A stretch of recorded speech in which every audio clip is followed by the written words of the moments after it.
Bam. Hi, I'm Deborah Plant, and you're watching the Break It Down show.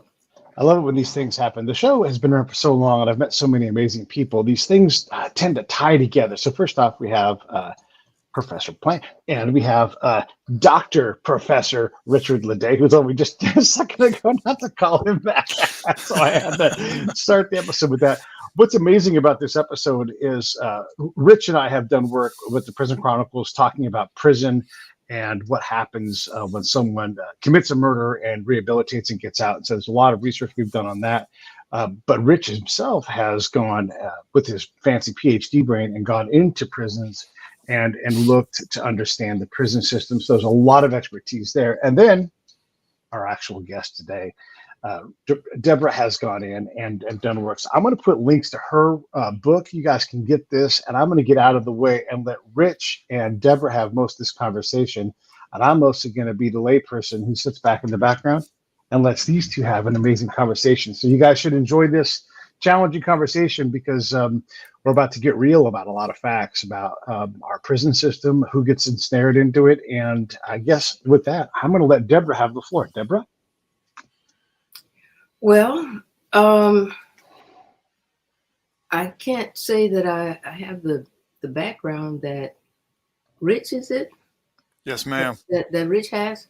I haven't done that kind of investigation. My investigation is broad and general, but mainly focused on exactly what happened to my brother. My brother, Bobby Plant, is incarcerated at the Louisiana State Penitentiary in Angola, Louisiana. He's been there for almost 25 years. And it was at the point where my life got to the place where I could actually think about my brother in terms of what it would take to try to get him emancipated as such. And in that inquiry, in that investigation, it led me to the research that I've done in relation to Angola prison and in relation to the system itself, how people get caught in the system or how they wind up in the system. And that was one of the questions that I asked myself in the beginning of the book, that is about the system, is about the history of enslavement and how it shows up today in various forms, including mass incarceration. And my question for myself was, how did we get here? How did my family get to the point where we lost one of our family members to the system, and not so much lost him, but because of the system, to be separated from him, and based on the sentence that was imposed, to be separated from him for the duration of his life.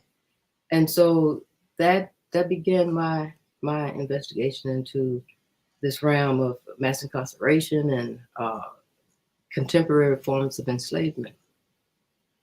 So, Deborah, your book just came out, right? Yes, it was, I think, 9th of January that it was officially released. Yes. Yeah. So this is really, I mean, for the audience, this is kind of like, this is a first, one of the first conversations we're having on the Break It Down show. But we're really getting a first crack at this, and I have an advanced PDF, and I'm working through this, and I haven't been able to complete it, but I really wish I would have had this to reference when I was polishing up some work that I did on an edited volume the end of last year. And Mhm. really what we were looking at was prison gardens. Uh-huh. And we had two Yeah. different case studies. And I jumped on this project after the fact. I was working with one of my colleagues who's a sociologist who started a prison garden project in Tutwiler, Mhm. women's facility. And, we were looking for some historical references, some historical background.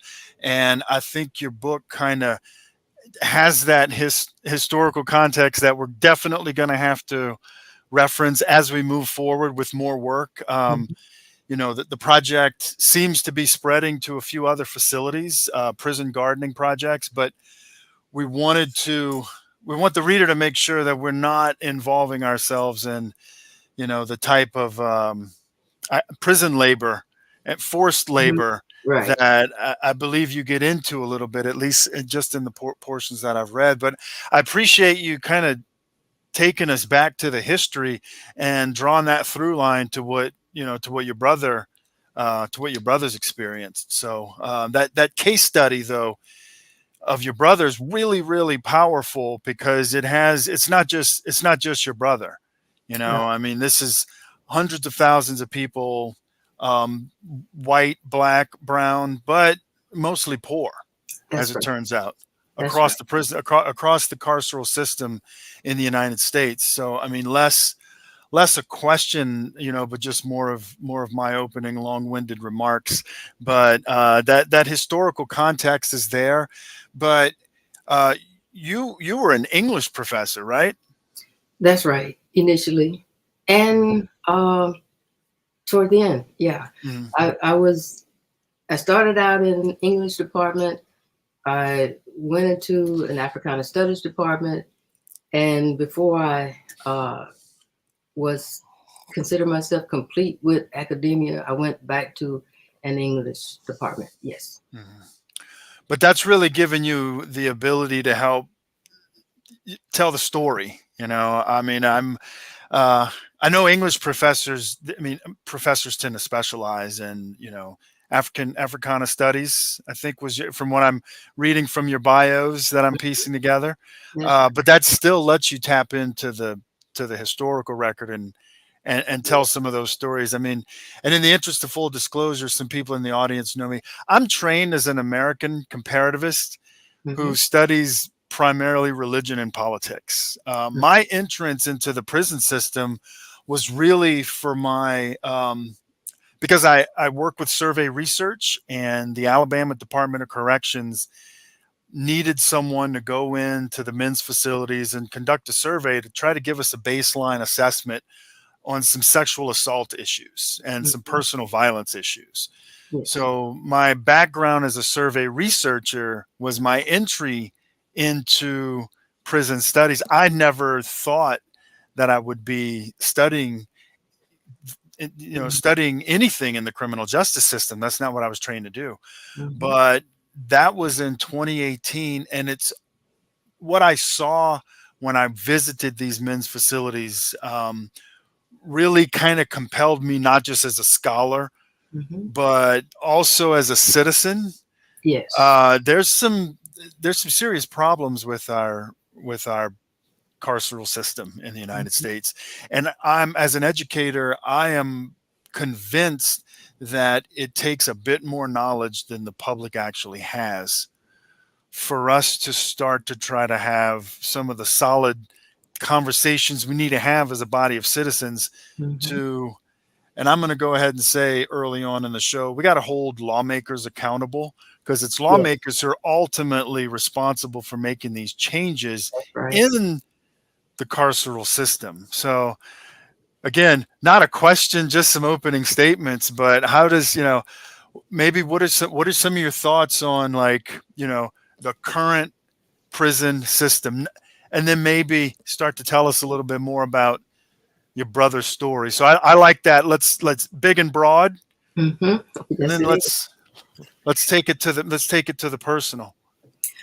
Well, first of all, I really commend you with your work and what you're doing, and the insights that you're getting into. And I really also like that you are bringing the lens of a citizen, which we all are, but to understand that this is a citizen's issue, and it's an issue of citizenship. And how is it that in a place we call America, uh, we refer to it as the land of the free, but we so easily will lock up millions of our citizens?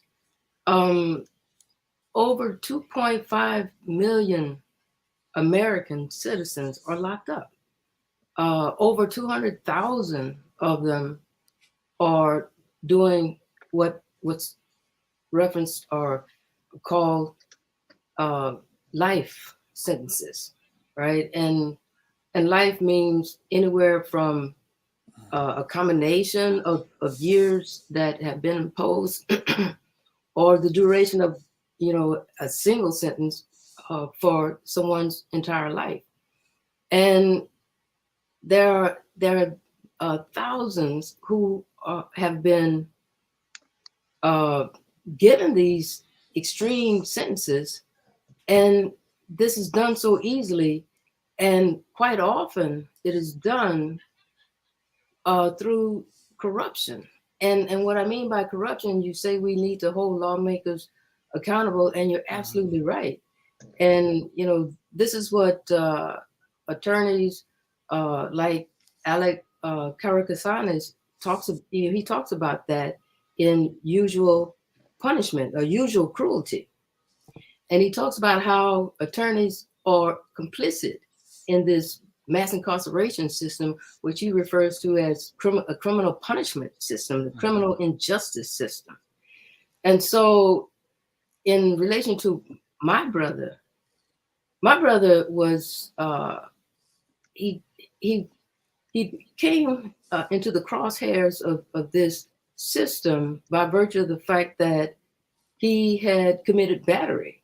He had been physically violent with his fiance, and so he was picked up and charged with that. But not only that, he was charged with battery, which he never once said that he didn't do that. He admitted to that. He says, yes, I committed battery. I shouldn't have done that, but yes, I did. And but he's in jail because he can't pay bail, and which is when you talk about Black, brown, and white being there, mainly having to do with the fact that they cannot afford not to be there, right? It's a money system, wealth-based system, and those without wealth are the ones who are generally enthralled in the system. So my brother committed battery, but he was charged, well, let's say, and there are different kinds of battery. He committed simple battery, but in spite of the fact that there was no weapon involved and whatnot, he was charged with second-degree battery, and he was also going to be charged with simple rape. And my brother, the prosecutor brought him a so-called deal, and the deal was plead guilty to battery and rape, simple rape, and I'll, see that you don't get more than 25 years. And that was the deal. Either plead guilty to rape, which he had not committed, or if he doesn't plead guilty to that, then he will be charged with simple battery, aggravated battery, kidnapping, simple rape, and aggravated rape, and go away for life. And my brother, and I think like many Americans, before you get involved in the system, you think that the system works and works well, and you believe that if you're innocent, you will be found innocent. If you're guilty of whatever it is that you've been charged with, you'll be found guilty of that, but you would not be found guilty of something you're innocent of, and you wouldn't think that you would get charged something simply because the prosecutor can charge you with that. And this is what happened. And so, and I'll just get to a certain point, and so you can, also be part of this conversation. Is what happened is what my brother called. Well, he didn't call it this. There was another lawyer. His public defender was absent frequently, and when it came time to know what you're being charged with and all of this kind of thing, another lawyer spoke with my brother, and he didn't say much. My brother said he had opened a book. He said it looked like a big dictionary with words, at the top, at the heading of a page, and he pointed to railroad. You being railroaded. Huh. And my brother didn't know what that was. He said he looked it up, and it said, "Oh, to be charged and convicted in a hasty manner with flimsy or insubstantial evidence." And this is what happened. He was railroaded. Mm-hmm. And the idea that this is okay just really boggles my mind in a so-called justice system where our lawmakers can commit these unjust acts. And the consequence is depriving someone of the rest of their lives and also the collateral damage of what happens to that person's family. So this is my introduction to injustice in the criminal justice system. I wanted to jump in and talk about a show I had with a guy named Saul Casson, and this goes with an episode of Netflix where there was, from my hometown, or actually next door, it's just came out the other day, and it talks about this lady who was kidnapped, and the damned police in Vallejo, California, go on national news and say that bitch is lying. Wow. She actually had been kidnapped, and she'd been raped by a serial rapist. And they held her boyfriend for hours and hours and hours until he finally had the courage to go, I think I need a lawyer. Yes. And this guy had been a victim of a crime, and so Saul is one of the people, and he's become an expert at coerced confessions. Mm-hmm. And he's like, if you're innocent, it doesn't ever even occur to you to say, I am glad to cooperate. I'm going to get my lawyer, and then we can sit down. And this whole thing always starts with, like, you walk home and there's your mother. She's been murdered on the kitchen floor, and you're like, oh my God, my mom is murdered. Mm-hmm. And then the police come and they're like, you're not being detained. You're in these prison clothes because you have blood on your clothes. So let's just, take care of you. You're in shock. And 18 hours later, you haven't been fed. You've been interrogated. You're not in the right state of mind. And they extract a confession from you. And they never go next door to the guy who's got a rap sheet a mile long, and they all lock in on you, and you end up in prison for killing your mom, and you've been exonerated 25 years later, and everybody's like, oh, so sorry. It happens over and over again. And I asked him, like, how many false confessions are there? And he's like, there's hallmarks when you can see them. Like, when he comes in, he's like, this is without even looking too far, he's like, absolutely a false confession right here. And then he'll dig into it. And so we see these things, and it absolutely is tied to class. It absolutely is tied to the person saying, hey, if you want to talk to me, I'm bringing a lawyer, because the lawyer then will stand as an advocate and say, nope, stop, not asking these questions. We're here to do this. And, and it's such a big thing. And I encourage anybody, if you're going to interact with the police, you don't have to trust the system. You don't have to presume that you are going to walk out of there innocently. Doesn't mean anything bad's going to happen, but you have an advocate. And so if you don't have the means, though, if you are relying on a public defender, I've had to rely on a public defender. And there was really, it met the standard of the law, but it wasn't very good defense. Right?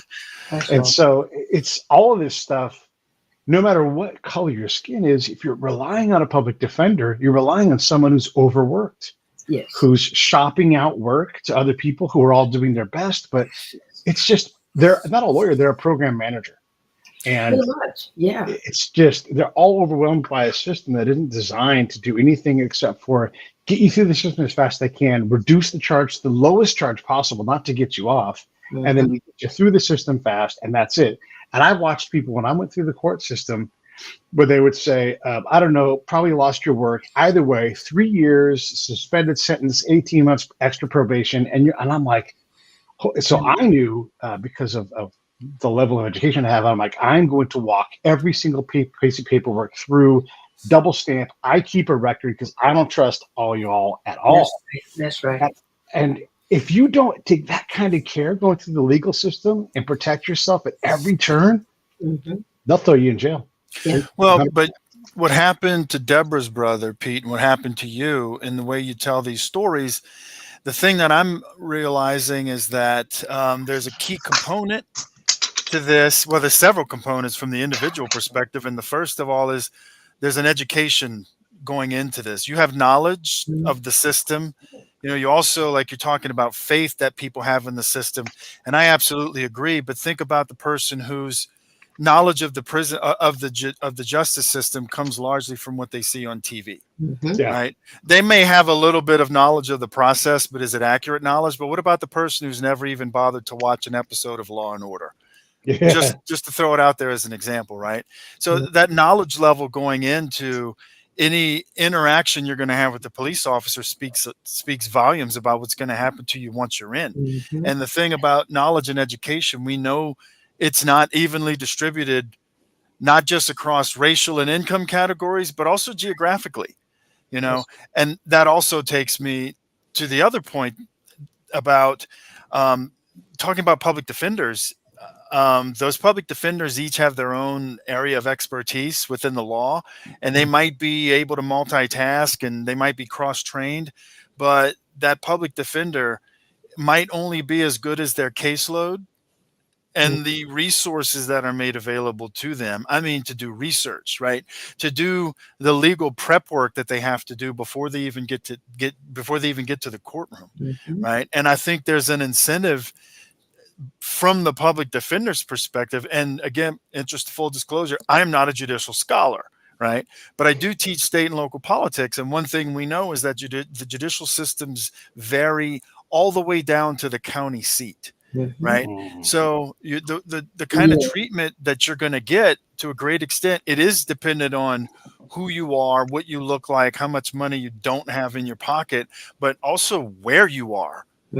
Matters, you know, not to mention how, you know, crimes like, you know, manslaughter might be a little more similar than something like marijuana possession, you know. So also, like, where you get in trouble with the law matters, you know. So we've got a lot of different variables that have to be considered I mean, even before we get to a conversation about what is justice in the outcome, you know.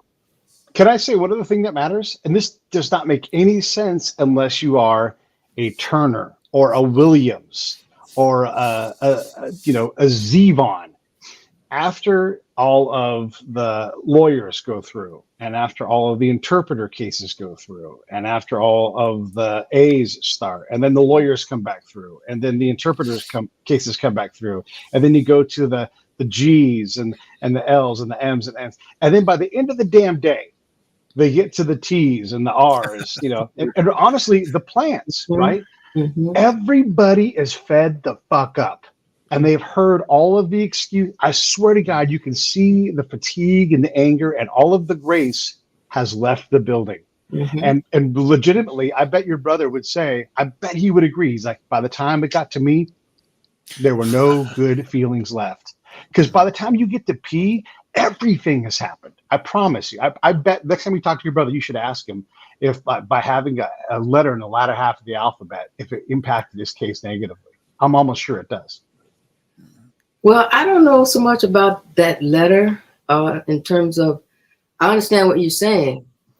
I'm not sure how that relates to my brother's situation. And his situation was that he was indicted by what is called a secret grand jury.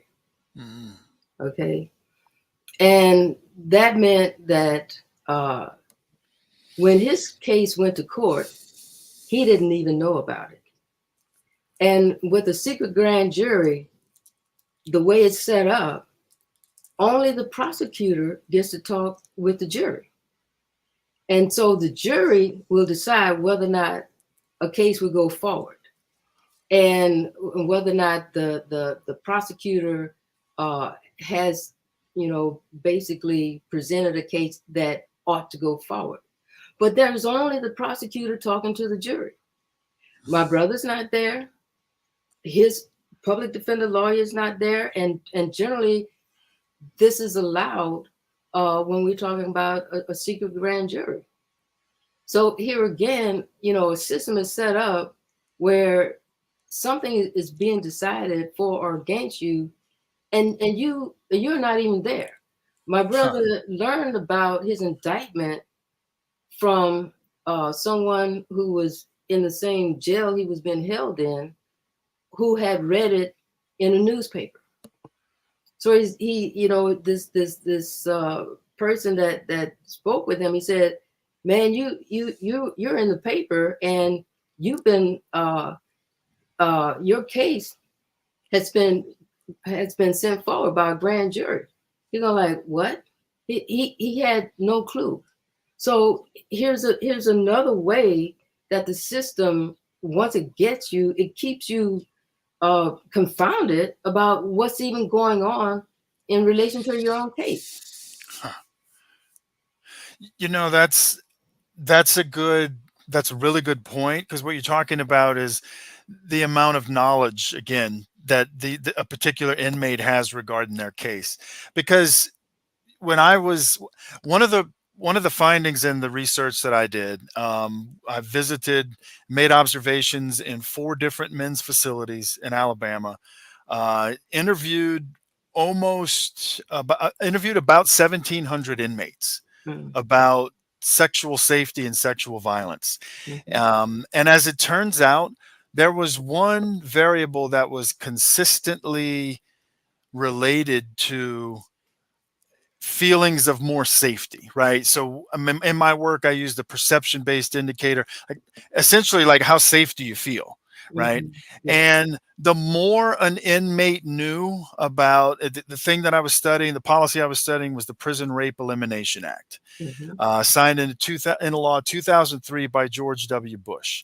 The Prison Rape Elimination Act, in part, it was designed to help make sure that inmates knew that they had a course of action, and it was up to prisons to put in policies to ensure greater amounts of sexual safety for inmates. Well, you know, consistently significant across many different model specifications, we find that the more an inmate knows about the policy, the safer they feel. Their perceptions of their own safety is better. And if there's a case, not only the more an inmate knows about the law, but the more they know about how their case is moving through the system, was also related to an inmate's perception of just feeling safer, right? And if you've ever talked to a prisoner, if you ever talked to an incarcerated person, if you've ever been in an incarcerated setting, perception matters.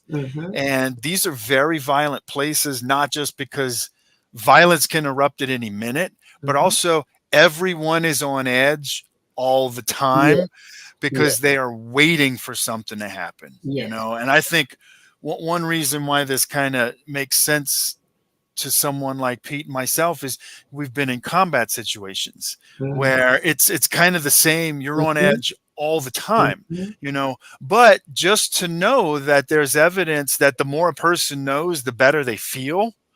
That in itself, or so the argument that I've made, that in itself makes the prison system safer. You don't have as many prisoners that are on edge all the time. And I should be using the phrase incarcerated person, right? I keep saying prisoner, but these are human lives that have value. You know, so I do think that what you're saying about what happened to your brother, that's another indicator that kind of there's some overlap with some things that I've seen in my own research, in my own observations in the field. Because if you don't even know what's happening with your case, that in itself is going to add an additional layer of anxiety to your day-to-day operations. And I think that may not be what you were referring to when you mentioned collateral damage earlier, but that I think is another part of that collateral damage. That in this case, not damage on families and communities, but something that happens to the individual. You know, but you're absolutely right, and my brother talks about that in his letters. He talks about how, and he says just that everybody's on edge. Everybody is have this anxiety. He talks about how, especially where he has been, when there have been a shortage of guards, prison guards and whatnot. And one person is trying to, provide security for 75, 90, 100 people. And he says how things happen in the prison that the guards don't even know about because the guards are not around. And he says fights will break out over something like who's going to watch the TV and who gets to control that. And when guards aren't around and these fights do also break out, he says you'll know about it. You'll know what happens in the morning when you see, someone whose eye is swollen, or, you see some bruise on someone's face, and then you know what happened, and guards will know nothing about it. And so he says it's one of the reasons that everybody's on edge is because nobody wants to be there in the first place, especially people who they're confounded by why they're there at all. So I think you're right, this idea about education now, and I'll say this full disclosure, I think the whole system needs to come down, but it's there. And in the meantime, how can we ameliorate the system for both those who are incarcerated and their families? And I think you're absolutely right about knowledge all the way through. But how do we do that? Most people, I don't know, but I think a lot of people just never even think that this is where they're going to wind up. When my brother was picked up, he had no idea he wouldn't come home for the rest of his life. This belief in the system that it's just, is, I think a lot of Americans believe that. I think we might be becoming a little more wary about believing that, because yes, I think as Pete was saying, I'm happy to cooperate, but I need to, get in touch with my lawyer. But how many people have a lawyer on retainer? Yeah. One of the things that confounds this whole thing is, we'll see, like I'm pretty rough. I'm from California, and I'm pretty rough on Oakland, because when I go through Oakland, I see the lawlessness. I see the donuts through the street. I see the boarded up windows. In-N-Out just failed in their location in Oakland, and In-N-Out doesn't fail anywhere. So we see the increase of crime. My dead brother, one of his favorite things in the world was his Chevy SS. That thing got stolen out of his driveway. Wow. And stripped down to nothing. It'll never be back. He's not going to ever be back. And so one of his very favorite things that we got to keep when he left us was his car. And that thing got stolen out of his front yard. And it's like, this stuff hurts. And it's like, this crime is terrible, right? And so you want there to be accountability as a society for these things. And so we see this crime here in California as we try to be great about reevaluating how we deal with these things. And I have to put a little caveat in this. The other day we watched a police chase, and it turned out like there's like these homeless people driving. They'd stolen this U-Haul truck, and once the police realized it was a couple of homeless people, they stopped the high-speed chase. They monitored the people, but they didn't go and tackle them, and they just monitored those guys. And ultimately, another part of the police picked those guys up and dealt with them in a different way, as opposed to criminally dealing with these guys, because these weren't people joyriding, right? And so we have gotten a little better at this. But then I listened to Shaka Senghor, who's been on the show, and he was held, and look, he's guilty of murder, right? But he was held in solitary for like 20 plus years of his sentence. And that's not what we want. And here's a brilliant man who's writing from his head, thinking up a book, and he's writing a book in 28 days. Wow. So there's incongruence there. We have this brilliant person who grows up in this violent place. Mm-hmm. And when he says to me that prison is an extension of my community, that's not what any of us want. Right. That's not what we want. And so how do we balance this incongruence of a profitable system? And Rich and I experienced this. You cannot reliably get a prison guard to go on the record and talk about the challenges within their own system. Mm-hmm. I asked over and over again the public affairs officer from the California prison system to come on and go on, wouldn't do it. But so there's this lack of transparency. So you have this profitable prison system, lack of transparency. You have this crime problem. We struggle with all these things, and we have these people that we're just throwing into solitary for 20 plus years, and we expect that to be. So, so when we tear it down, what do we do? How do we get better at this? How do we fix it? I don't think you can fix this. I think we have to envision something else. Mm-hmm. In the meantime, we try to, I believe, mitigate these terrible situations. I think we also, as Rich suggested, we have conversation, because if people don't know what's going on, whether they're in the system or they're related to people who are in the system, that's part of the problem. And so we have to have informative, enlightened conversation about what's going on. And many people don't know what's out. I was talking with someone a couple of days ago, and she was saying, we have this awareness of mass incarceration, but we really don't know what people are experiencing within the system. So I think that what we're doing now is part of how we begin to address it. And it's going to, just like Rich was saying, in terms of what the law is and processes and all of this kind of stuff, how that's different from state to state, county to county, and all of that, then so will be the resolutions.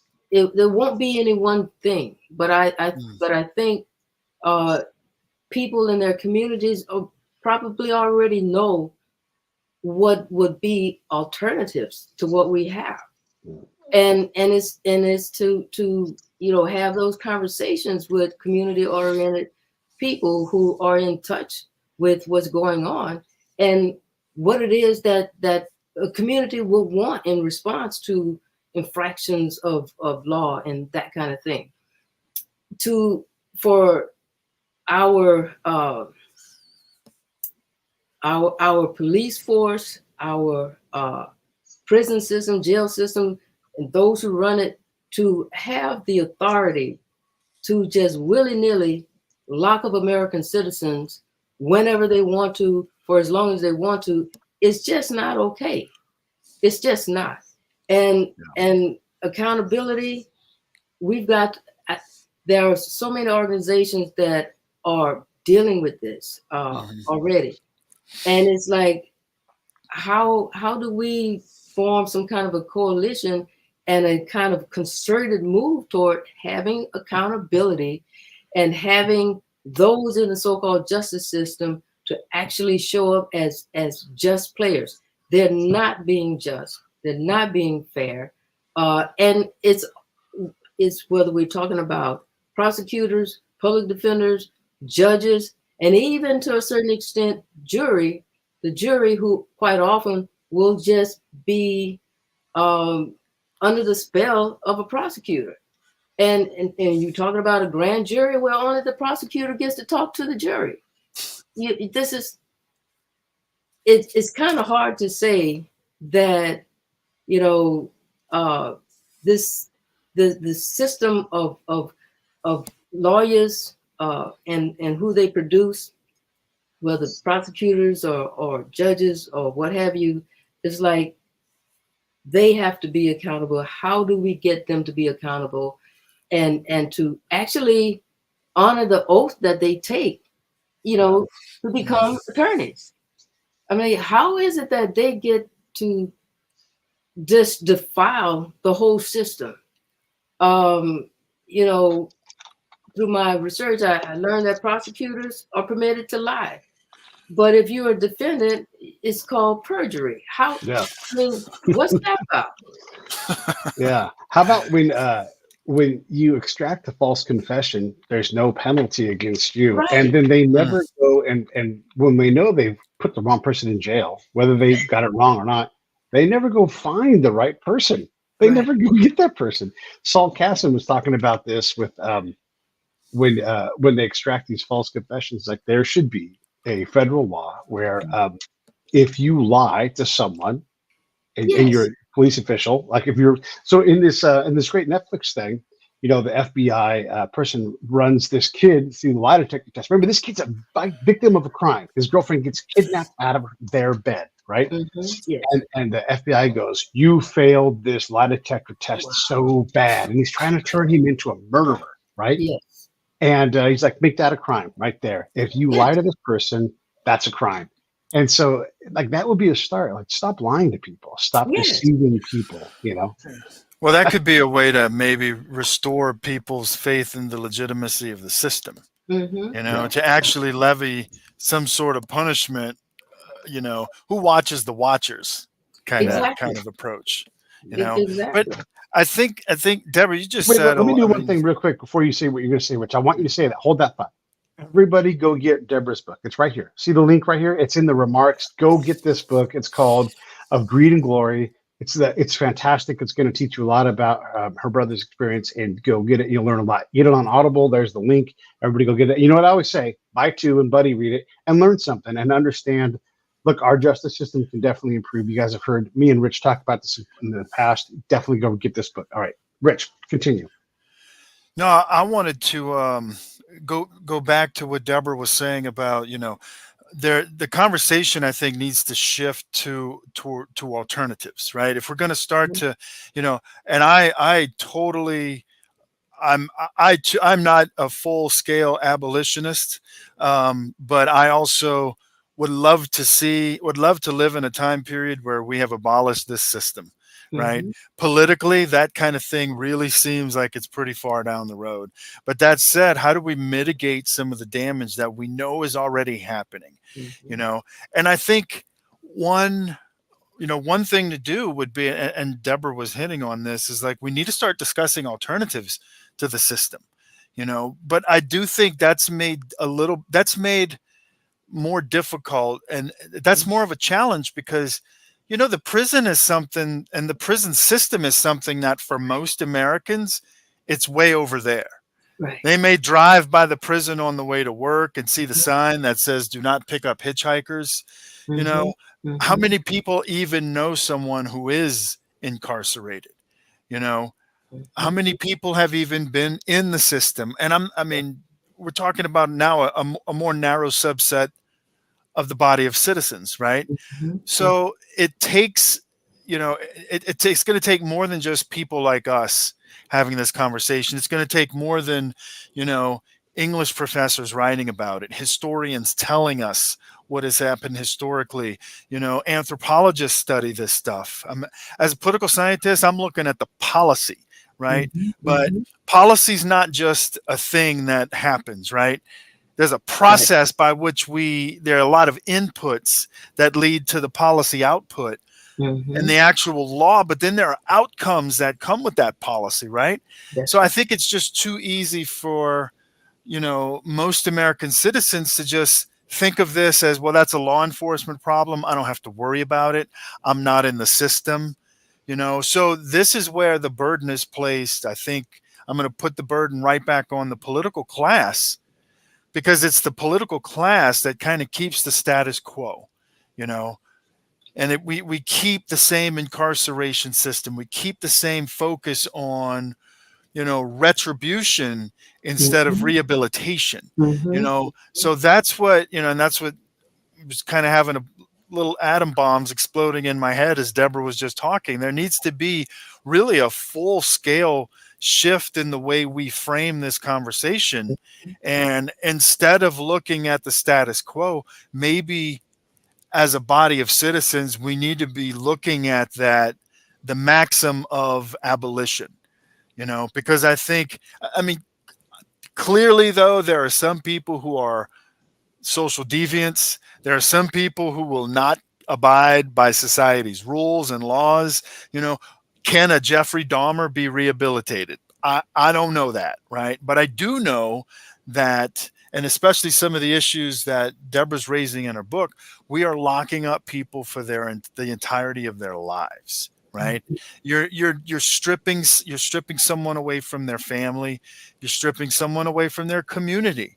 And for the most part, our prisoners aren't really doing much with themselves when they're locked up, except, probably getting into trouble in a totally different environment. Maybe they're learning how to be actual criminals, And again, I'm not saying that there aren't people that deserve to be punished, but the entirety of our system is geared towards retribution, not rehabilitation, right? We're more interested in punishing than we are in reforming, and we're the most wealthy country on the planet.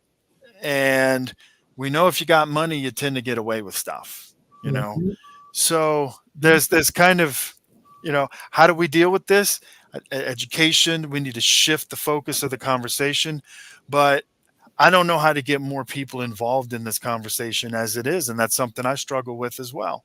One of the things we learned in the Prison Chronicles was that proximity to San Quentin equaled greater access to programs for rehabilitation. If you were in Marysville, you had to leave the state of California and drive back in to get to the backside of the Sierras. And there was no programs there because who the hell wants to live in the backside of the Sierras near a prison, right? Like that's the only industry. But if you lived on the edge of the bay, boy, you had access. So like even proximity to rehabilitative programs, and then you still had the problem of, oh, you were locked up in San Quentin for 25 years. What did you do? And this is in California. Now put that thing in Alabama or Louisiana, and you have a whole different set of problems. So it's a very challenging thing trying to develop capacity within the system. And then you hear about all the internal social problems within a prison as you try to protect yourself, or you get protected from other people by racial groups or gangs or whatever it's going to be. It's a horrible situation to try to survive, especially if you're not from that system anyhow. It's an impossible endeavor to walk out feeling I feel great about myself. It was self-improvement camp. Well, and most prisoners don't stay in prison forever anyway. So and when they get out, what have we done to help them become, contributors to their community? Yeah. That's right. And that's part of the problem too. And people like Reuben Jonathan Miller, talks about this in Halfway Home, how there's this post-carceral life where those who are finally, allowed to go free, they're still not free. And there are all of these laws that they've got to follow that basically keep them enthralled. And so many things you can't do. Public housing, for instance, you can't live there. You can't have food stamps, and then your record follows you everywhere.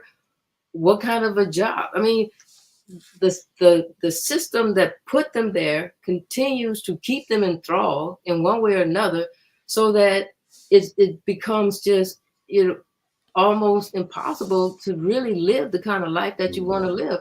And a lot of people wind up going back. And so it's a vicious cycle that doesn't have to be a vicious cycle, and so I think we continue to have talks. We continue to make policy where we can, and various organizations are working on that, whether we're talking about the Sentencing Project, right?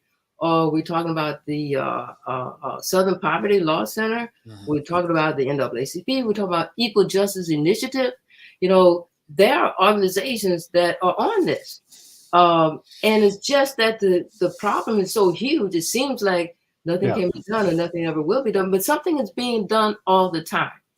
And one of the things that, I want to suggest that we can do, because we all have to educate ourselves. And I would like for us to educate ourselves on one of the critical points of how it is that mass incarceration is fueled. And one of those points take us back to the 13th Amendment that says that, slavery is a fit punishment for crime. And well, there's a whole history to that, right? At the same time, not only has Congress debated an abolition amendment that would take that criminal exception clause out of the 13th Amendment, but various states have done the same thing. Mhm. And so when these issues are on the ballot, there are referendums in your state. Learn about it, find out about it. In Louisiana, in I think 2022, this issue was on the ballot. And the ballot to remove it wasn't passed because of the way that the referendum was written. People were confused by it. So hopefully, Representative Jordan in Louisiana will have that revised and have that put back on the ballot. But here is, when we talk about a life sentence, and in the case of my brother, without the possibility of parole, we're talking about enslavement. And it stems from this amendment, this clause in this amendment that says you can lock a person up for life and life at hard labor, which is what my brother was sentenced with, and keep them there in bondage in perpetuity. Yeah. So, do we know about this? And if we know about this, are we supporting these issues when they come up? Are we supporting the work in Congress or asking Congress people to give due consideration to this debate? Maybe we should be asking Congress people to make sure their bills that go in front of the people as initiatives or referendums, maybe they should word those a little bit more clearly. Yes. How's that? Right. Absolutely. So I don't exactly know I wasn't following the Louisiana case, but every time I hear something like this where a bill wasn't really worded clearly, I often think that was the original intent, was to confuse people, but that's my political science hat working a little too hard. But I'm glad you took us back to some of the constitutional basis for this conversation, essentially. And that was on my list of things to ask you about, right? Because, the Constitution's for all of us now, right? Well, maybe, but it wasn't originally intended to apply to everyone. So it's that notion, though, we're getting back to the idea of citizenship. So we're not just talking about stripping away someone's citizenship, essentially. I mean, in some states, you still can't vote if you're a convicted felon, or if the state legislature has made sure you can vote, the executive branch is going to make it real hard for you to jump through all those hoops so you can get the franchise back. Right. So that idea of citizenship, though, it's not just stripping away the incarcerated person's citizen, rights and liberties, but here we're talking about the role of citizens like ourselves, who have a part to play in the political process, not just voting for candidate X or candidate Y, but holding them accountable and holding their feet to the fire. Say, what are you doing about this? Because the social costs, the raw numbers of what it costs to incarcerate people across the states. And how much does it actually cost to rehabilitate versus how much does it cost to incarcerate?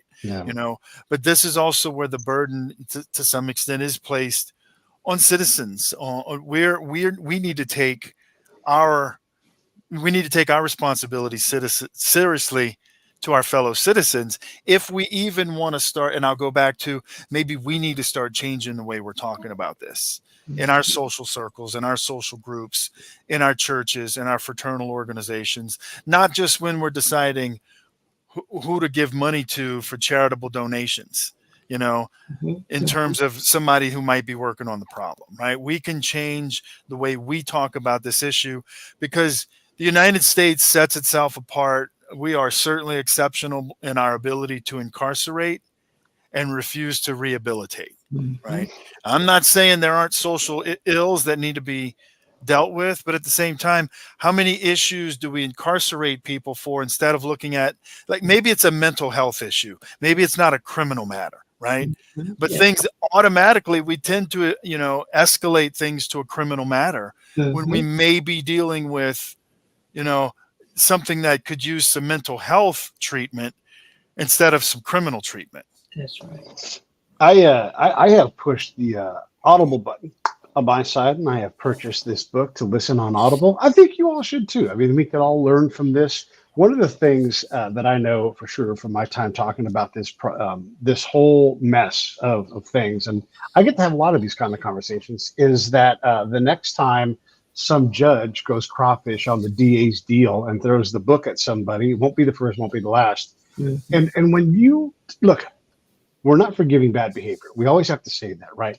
But when your brother didn't eat people, he didn't lock 50 people into a furnace and burn them alive. He didn't do things that you go to the jail for the rest of your life with no chance of parole. Like, that's not what he did. And so whatever he did, there is a time in jail that his community can say, yeah, that's reasonable. And then let's check in on him and let's see if maybe, he's a better person. And that's reason, but the rest of his life, like when he's 85, does he need to be out in the garden, hoeing the garden and working? It just seems preposterous to me that we can't find a lower grade thing, especially when you're given like this deal with the devil. Like, hey, you can risk it. It's like let's make a deal. You can risk it and go to court with your half-assed lawyer and maybe go to jail forever, or maybe you'll get this lesser thing. And they're like, sucker, haha, you're going to jail forever. That's bullshit. I don't care who. Nobody in America wants that to be the outcome. That's all bullshit, and we have to get away from bullshit. And again, where's the accountability for the judge? Like, wait, you just did what? That's bullshit. Mm-hmm. I don't like bullshit. I see Rich moving back and forth when he's talking. I can tell he's excited, and I'm excited because I'm saying that's bullshit on my own show. So everybody should get that book. Deborah, we're going to run out of time, and I really appreciate you coming on, and I appreciate you taking the time and talking about your family struggle as a means to teach all of us, because it is important, and it's easy to be dismissive of all these things that we don't have exposure to. But because Rich and I have looked into this world, and you see it, and like these seem like wicked problems, but also things that we have to understand so we can be a little more compassionate to what happens when people get sideways of the law, either legitimately or illegitimately. And it's horrible. And I feel for your family. So I'm proud to be able to help tell your story. Is there anything that you want to say in closing before we wrap this thing up? And thank you again for coming on the show and sharing your time with us. And thanks for telling your brother's story. That case study matters. Thank you. Oh, you're very welcome. I would like to, invite our American citizens to what I'm calling, the American evolution, that we actually get really educated and enlightened about what our founders and framers and freedom fighters were about at the beginning of this nation. And that was liberty, that was justice, that was freedom, that was equality, that was democracy. And I think, just as Brian Stevenson has said that, slavery didn't end with the 13th Amendment, it evolved. I say also that the American Revolution didn't end with the Treaty of Paris, but it is for us to evolve it. And what I mean by evolve it is that we not only give lip service to being the land of the free, but we actually embody those ideals. And I think as we embody those ideals as American citizens, then we can do the work that needs to be done to create the society that will have us see mass incarceration as something really in our past, and that we really move to respect personal sovereignty and work to make sure that this is the law of the land and not corruption and injustice in our quote unquote justice system. Yeah, fair enough. Rich, anything closing before we go? I can't top that. Well, then shut up. I'm going to roll these credits. Stand by, you two. Hey, thanks for watching the show. I really appreciate it. Right here, you can subscribe. Please do that. It makes the show grow. Hit that notification bell so you know which incredible guest is coming up next. Down below is the PayPal link. You can put a small subscription in. That is an enormous help. All that money goes right back into the show. And then right up over here are the next episodes you should listen to.